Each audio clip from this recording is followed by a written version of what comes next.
ಬಂಧುಗಳೇ, ನಾನಿವತ್ತು ಚಂದಾವರದ ಹನುಮಂತ ದೇವಸ್ಥಾನಕ್ಕೆ ಬಂದಿದ್ದೀನಿ. ಇಲ್ಲಿಯ ಅಚ್ಚರಿ ಏನು ಅಂತ ಹೇಳಿದ್ರೆ, ಎಲ್ರೂ ದೇವಸ್ಥಾನಕ್ಕೆ ದೇವ್ರು ನೋಡ್ಲಿಕ್ಕೆ ಹೋದ್ರೆ ಈ ಹನುಮಂತ ಹಾಗಲ್ಲ, ಭಕ್ತರನ್ನೇ ನೋಡೋಕೆ ಪ್ರತಿ ಊರುಗಳಿಗೆ ತೆರಳುವ ಒಂದು ಪ್ರತೀತಿ ಇದೆ. ಈ ದೇವಸ್ಥಾನದಲ್ಲಿ ಎರಡು ಮೂರ್ತಿಗಳಿವೆ. ಒಂದು ಮೂಲ ಮೂರ್ತಿ, ಇನ್ನೊಂದು ಸವಾರಿ ಮೂರ್ತಿ. ಲಕ್ಷಾಂತರ ಭಕ್ತಾದಿಗಳನ್ನೊಳಗೊಂಡಂತ ಈ ದೇವಸ್ಥಾನದಲ್ಲಿ ಹಲವಾರು ಪವಾಡಗಳಿವೆ. ಆ ಪವಾಡಗಳನ್ನ ನಾವೀಗ ತಿಳ್ಕೊಳ್ಳೋಣ. ನಾವಿವಾಗ ಸವಾರಿ ಮೂರ್ತಿ ಎಲ್ಲಿಂದ ಸಿಕ್ತು, ಯಾರಿಗ್ ಸಿಕ್ತು ಅನ್ನೋದ್ರ ಬಗ್ಗೆ ತಿಳ್ಕೊಳ್ಳೋಣ. ಸುಮಾರು 400 ವರ್ಷಗಳ ಹಿಂದೆ ಕುಮಟಾ ತಾಲೂಕಿನ ವಡಗೇರಿ ಗ್ರಾಮದಲ್ಲಿ ಒಂದು ಹಾಲಕ್ಕಿ ಗೌಡ್ರ ಮನೆಯ ಗದ್ದೆಯಲ್ಲಿ ಈ ಮೂರ್ತಿ ಸಿಗತ್ತೆ. ಸಿಕ್ಕಿದ ಕೂಡಲೇ ಅದನ್ನ ಭತ್ತದ ರಾಶಿಯಲ್ಲಿ ಹಾಕಿಡ್ಲಾಗತ್ತೆ. ಯಾಕಂದ್ರೆ ನಮ್ಮ ಜನಕ್ಕೆ ಅನ್ನ, ಅಕ್ಕಿ, ಭತ್ತ ಇದೆಲ್ಲ ಲಕ್ಷ್ಮಿಯ ಒಂದು ರೂಪ. ಆಗಲ್ಲಿ ಏನಾಗುತ್ತೆ ಅಂದ್ರೆ ಆ ಭತ್ತದ ರಾಶಿ ಉಕ್ಕಲಿಕ್ಕೆ ಸ್ಟಾರ್ಟ್ ಆಗತ್ತೆ. ಇದನ್ನೆಲ್ಲ ಕಂಡ ಆ ಕುಟುಂಬದವರು ಚಂದಾವರದ ಮೂಲ ಮೂರ್ತಿಯಲ್ಲಿ ಪ್ರಶ್ನೆ ಮಾಡಿದಾಗ ಈ ದೇವರು ಇಲ್ಲಿ ನೆಲೆಸ್ಬೇಕು, ಇಲ್ಲಿಂದನೇ ಸಂಚಾರ ಮಾಡ್ಬೇಕು ಅಂತ ಆಗತ್ತೆ. ಈ ಮೂರ್ತಿ ಎಲ್ಲಿಂದ ಸಿಕ್ತು ಅನ್ನೋದನ್ನ ತಿಳ್ಕೊಂತ ತಾನೆ. ಆದ್ರೆ ನಾವು ಯೋಚನೆ ಮಾಡ್ಬೇಕಾಗಿರೋದು ಇನ್ನೊಂದಿದೆ. ಅದೇನಂದ್ರೆ, ಈ ಮೂಲ ಮೂರ್ತಿ ಎಲ್ಲಿಂದ ಬಂತು, ಮೂಲ ಮೂರ್ತಿಗೆ ಈ ಸವಾರಿ ಮೂರ್ತಿಗೆ ಏನು ಸಂಬಂಧ? ಕೆಲವು ಮಾಹಿತಿಗಳ ಪ್ರಕಾರ ಇದೆರಡೂ ಮೂರ್ತಿ ಕೂಡ ದೇವಸ್ಥಾನದಲ್ಲೇ ಇತ್ತು.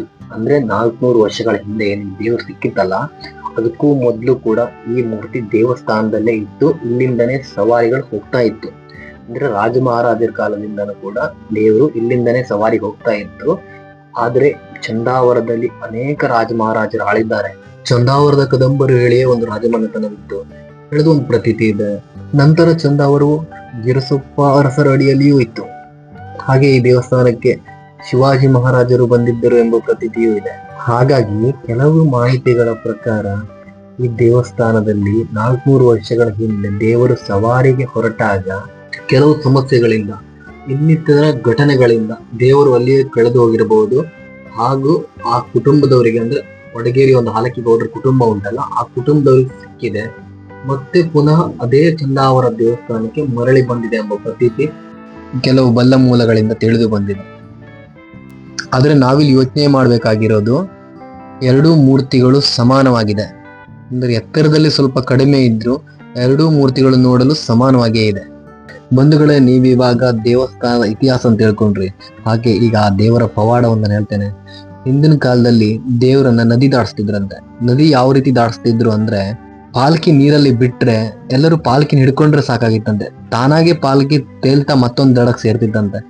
ಪಾಲ್ಕಿ ಆ ಕಡೆ ದಡ ಸೇರೋದ್ರ ಜೊತೆಗೆ ಆ ಪಾಲ್ಕಿನ ಎಷ್ಟು ಜನ ಮುಟ್ಟಿದ್ರು ನೋಡಿ, ಅವರು ಕೂಡ ಆರಾಮಾಗಿ ಆ ಕಡೆ ದಡ ದಾಟ್ತಿದ್ರಂತೆ. ಇವಾಗ್ಲೂ ಕೂಡ ಆ ಪಾಲ್ಕಿಯನ್ನು ಯಾರ್ಯಾರು ಹೊರ್ತಾರೆ ನೋಡಿ, ಅವ್ರಿಗೆಲ್ಲರಿಗೂ ಇದ್ರ ಅನುಭವ ಆಗಿದೆ.